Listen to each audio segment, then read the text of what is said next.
En la penumbra de lo inexplicable, donde la ciencia aún no tiene respuestas definitivas y el misterio acecha en cada sombra, se encuentran los poltergeists. Este fenómeno, tan antiguo como temido, ha sido documentado en cientos de ocasiones. Objetos que se mueven solos, golpes inexplicables en las paredes, voces que surgen de la nada, aparatos eléctricos que fallan sin motivo aparente. Para algunos se trata de la acción de espíritus traviesos o enojados, para otros de malentendidos, fraudes o fenómenos físicos mal interpretados. ¿Estamos ante evidencia de una dimensión invisible o simplemente frente a la fragilidad de nuestros sentidos? Hoy exploraremos algunos de los casos más impactantes de actividad poltergeist documentada. Analizaremos las posibles causas detrás de estos sucesos y nos preguntaremos si realmente se trata de espíritus o si la mente humana es mucho más poderosa y peligrosa de lo que imaginamos. ¿Qué es un poltergeist? La palabra poltergeist proviene del alemán y se traduce como espíritu ruidoso. Poltern, hacer ruido, Geist, espíritu. A diferencia de otras manifestaciones fantasmales que suelen ser estáticas, repetitivas o simplemente visuales, los poltergeists se caracterizan por su naturaleza dinámica, interactiva e incluso violenta. Los fenómenos típicos asociados a los poltergeists incluyen golpes y ruidos sin fuente aparente, movimiento de objetos, desde pequeños desplazamientos hasta levitación, aparición y desaparición de objetos, fenómeno conocido como apport, mal funcionamiento de dispositivos eléctricos, aparición de líquidos extraños, fuego espontáneo o fluctuaciones térmicas. Lo más intrigante es que estos eventos suelen concentrarse alrededor de una persona específica, generalmente un adolescente o joven emocionalmente perturbado. Algunos investigadores han llegado a sugerir que estas manifestaciones podrían estar relacionadas más con la psique humana que con entidades del más allá. El caso de Enfield, el poltergeist más famoso del Reino Unido entre 1977 y 1979, una casa común en Enfield, un suburbio del norte de Londres, se convirtió en el epicentro de uno de los casos de poltergeist más estudiados y debatidos del siglo XX. Todo comenzó cuando Peggy Hodgson, una madre soltera de 4 hijos, reportó que muebles se movían por sí solos y se escuchaban fuertes golpes en las paredes.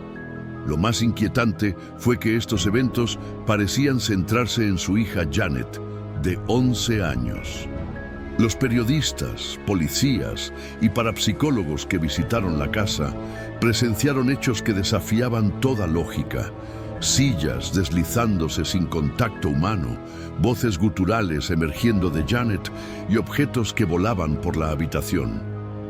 El caso atrajo la atención de los investigadores Maurice Gross y Guy Lyon Playfair, quienes registraron más de 1.800 fenómenos inexplicables.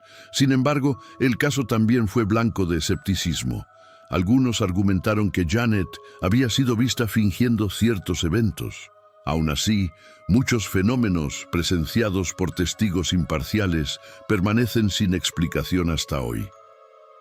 El poltergeist de Rosenheim, energía o entidad.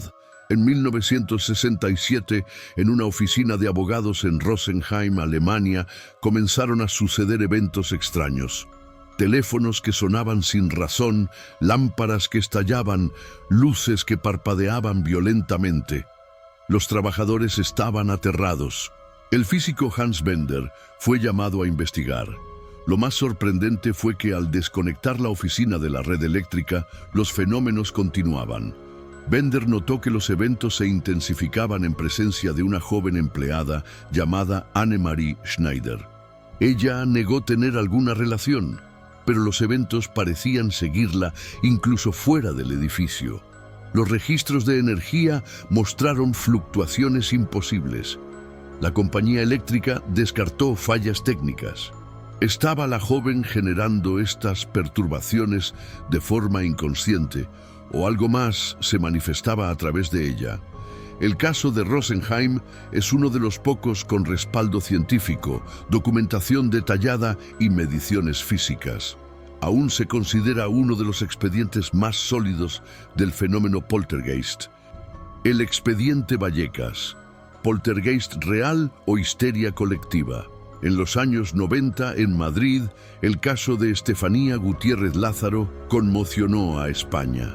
Tras participar en una sesión de Ouija en su colegio, Estefanía comenzó a sufrir alucinaciones y convulsiones sin explicación médica, hasta morir repentinamente en 1991. Poco después, su familia reportó fenómenos paranormales en su casa. Ruidos, objetos que se movían solos y apariciones oscuras. En 1992, la policía acudió al domicilio y redactó un informe oficial describiendo hechos extraños, lo que dio origen al llamado Expediente Vallecas. Sin embargo, con el tiempo surgieron dudas, contradicciones en los testimonios, falta de pruebas verificables y teorías que apuntan a causas psicológicas, enfermedad o incluso fraude. Aunque inspiró la película Verónica y se convirtió en un caso icónico del misterio en habla hispana, sigue sin resolverse. Para algunos es evidencia de lo paranormal, para otros una mezcla de sugestión, trauma y exageración mediática.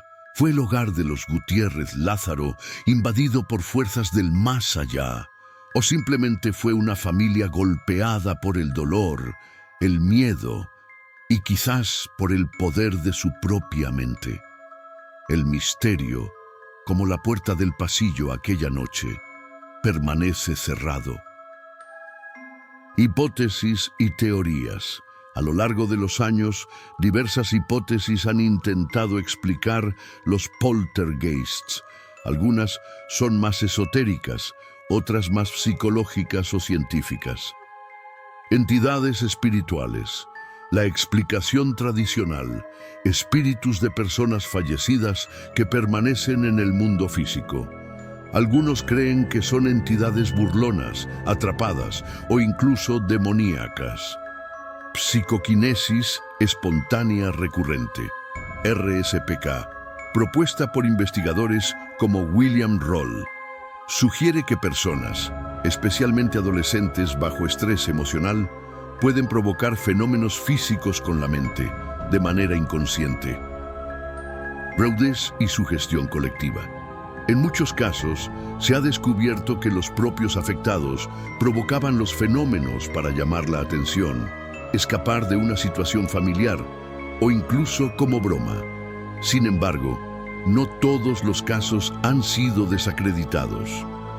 Electromagnetismo y campos de energía. Algunas teorías sostienen que ciertos lugares concentran energía geofísica que puede afectar el comportamiento humano o producir fenómenos electromagnéticos. Aunque atractiva, esta teoría aún carece de pruebas concluyentes. Trastornos psicológicos o disociativos. En algunos casos, los fenómenos han sido vinculados a estados alterados de conciencia, trauma o personalidades múltiples. Esto podría explicar voces extrañas o movimientos inconscientes. ¿Y si el poltergeist somos nosotros? Quizá una de las ideas más perturbadoras es que estos fenómenos no provengan del más allá, sino del interior. Que la mente humana, bajo presión emocional o trauma profundo, pueda manifestar energía capaz de alterar la materia. En ese caso, los poltergeists no serían espíritus molestos, sino reflejos caóticos de emociones reprimidas. Esta visión encuentra cierto eco en las tradiciones esotéricas que hablan del pensamiento como fuerza creadora y en teorías psicoanalíticas sobre la proyección. ¿Podríamos ser nosotros los causantes de los fenómenos que tanto tememos? El problema de la evidencia. Uno de los mayores desafíos al investigar casos de poltergeist es la falta de pruebas objetivas y verificables. Las grabaciones de video son escasas y cuando existen, suelen ser de mala calidad o fácilmente refutables. Además, el componente emocional y subjetivo de estos eventos dificulta la aplicación del método científico. La mayoría de los informes provienen de testimonios personales, lo que deja abierta la posibilidad de error, fraude o exageración. Sin embargo, hay casos como Enfield, Rosenheim o de Vallecas, donde los testigos fueron múltiples y en ocasiones incluso autoridades o profesionales escépticos. Conclusiones abiertas. A pesar de los avances científicos y tecnológicos, los poltergeists siguen siendo un enigma. Para algunos, una prueba de lo paranormal. Para otros, una manifestación de la psique humana. Y para muchos, simplemente fraudes bien armados. Pero el interés por estos fenómenos no ha disminuido, quizá porque en el fondo nos enfrentan a la misma pregunta que nos hacemos al mirar al abismo de lo desconocido. ¿Somos realmente dueños de nuestra mente? ¿Qué fuerzas habitan en la sombra de lo cotidiano? Así como los poltergeists parecen surgir cuando menos se los espera, también desaparecen sin dejar rastro, como si fueran parte de un teatro invisible que se alimenta del miedo, la confusión o de nuestra propia energía. ¿Espíritus juguetones? ¿Fenómenos físicos aún mal entendidos? ¿O la manifestación inconsciente de lo que más tememos? La respuesta, como siempre, está en la frontera entre lo visible y lo invisible. Y es allí, precisamente, donde habitan los grandes misterios. Gracias por acompañarme en este viaje a través de misterios fascinantes. Si te gustó el video, dale like, suscríbete y activa la campanita para no perderte los próximos enigmas. Lo desconocido apenas comienza. Saludos y hasta pronto.